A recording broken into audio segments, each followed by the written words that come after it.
ಈಗ SIT ರಚನೆ ಮಾಡೋದಕ್ಕೆ ತೀರ್ಮಾನ ಆಗಿದೆ ಮತ್ತು ಅವರ ರಿಪೋರ್ಟ್ ಆಧಾರಿತವಾದಂಥ ಏನೇನು ಕ್ರಮಗಳು ತಗೊಳ್ಬೇಕು ಅಂತ ನಮ್ಮ ಕ್ಯಾಬಿನೆಟ್ ಸಬ್ ಕಮಿಟಿ ಒಂದೆರಡು ದಿವಸ ಈಗ ಬಹುಶಃ ಈ ಗುರುವಾರಕ್ಕೂ ಅಥವಾ ಶುಕ್ರವಾರಕ್ಕೆ ನಾವು ಮತ್ತೆ ಸೇರ್ತಾ ಇದ್ದೀವಿ.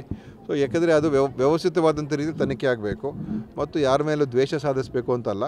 ಆದರೆ ಜಸ್ಟಿಸ್ ಕೂನಾ ಅವರ ರಿಪೋರ್ಟಲ್ಲಿ ಸ್ಪಷ್ಟವಾದಂಥ ಅಂಶಗಳನ್ನೆಲ್ಲ ಅವರು ವರದಿಯಲ್ಲಿ ಬರೆದಿದ್ದಾರೆ ಮತ್ತು ಅದನ್ನೆಲ್ಲವೂ ಕೂಡ ದಾಖಲೆ ಸಮೇತ ಅವ್ರು ಕೊಟ್ಟಿದ್ದಾರೆ.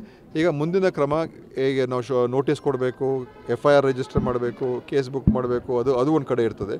SIT ಅವರು ಯಾವ ರೀತಿ ಅದನ್ನು ತಗೊಳ್ತಾರೆ ಅದು ಕೂಡ ಸರ್ಕಾರ ಮಟ್ಟದಲ್ಲಿ ಅದು ತೀರ್ಮಾನ ಆಗ್ತಾ ಇದೆ. ಸರ್, CP ಯೋಗೇಶ್ವರ್ ಅವರು JDS ನಿಂದ 1/3 ಕರ್ಕೊಂಡು ಅದು ವೈದ್ಯಕೀಯ ಶಿಕ್ಷಣ ಇಲಾಖೆಗೆ ಸೇರ್ತದೆ, ನೇರವಾಗಿ ನನ್ನ ಇಲಾಖೆಗೆ ಬರೋದಿಲ್ಲ.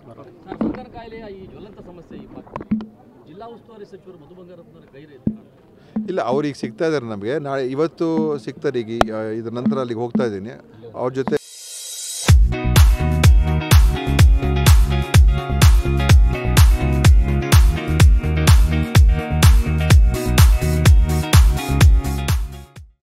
ಚರ್ಚೆ ಮಾಡ್ತೀವಿ. ನಾಳೆನೂ ಇರ್ತಾರೆ. ಸೊ ಅವ್ರ ಜೊತೆ ಇದನ್ನು ಚರ್ಚೆ ಮಾಡ್ತಾರೆ.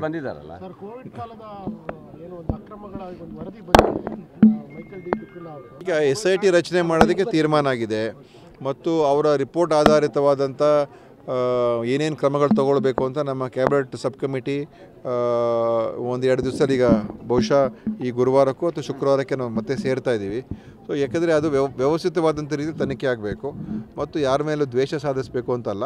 ಆದರೆ ಜಸ್ಟಿಸ್ ಕೂನಾ ಅವರ ರಿಪೋರ್ಟಲ್ಲಿ ಸ್ಪಷ್ಟವಾದಂಥ ಅಂಶಗಳನ್ನೆಲ್ಲ ಅವರು ವರದಿಯಲ್ಲಿ ಬರೆದಿದ್ದಾರೆ ಮತ್ತು ಅದನ್ನೆಲ್ಲವೂ ಕೂಡ ದಾಖಲೆ ಸಮೇತ ಅವ್ರು ಕೊಟ್ಟಿದ್ದಾರೆ. ಈಗ ಮುಂದಿನ ಕ್ರಮ ಹೇಗೆ ನಾವು ನೋಟಿಸ್ ಕೊಡಬೇಕು, FIR ರಿಜಿಸ್ಟರ್ ಮಾಡಬೇಕು, ಕೇಸ್ ಬುಕ್ ಮಾಡಬೇಕು, ಅದು ಒಂದು ಕಡೆ ಇರ್ತದೆ. SIT ಅವರು ಯಾವ ರೀತಿ ಅದನ್ನು ತಗೊಳ್ತಾರೆ ಅದು ಕೂಡ ಸರ್ಕಾರ ಮಟ್ಟದಲ್ಲಿ ಅದು ತೀರ್ಮಾನ ಆಗ್ತಾ ಇದೆ. ಸರ್, CP ಯೋಗೇಶ್ವರ್ ಅವರು JDS ನಿಂದ 1/3 ಕರ್ಕೊಂಡು ಅದು ವೈದ್ಯಕೀಯ ಶಿಕ್ಷಣ ಇಲಾಖೆಗೆ ಸೇರ್ತದೆ, ನೇರವಾಗಿ ನನ್ನ ಇಲಾಖೆಗೆ ಬರೋದಿಲ್ಲ.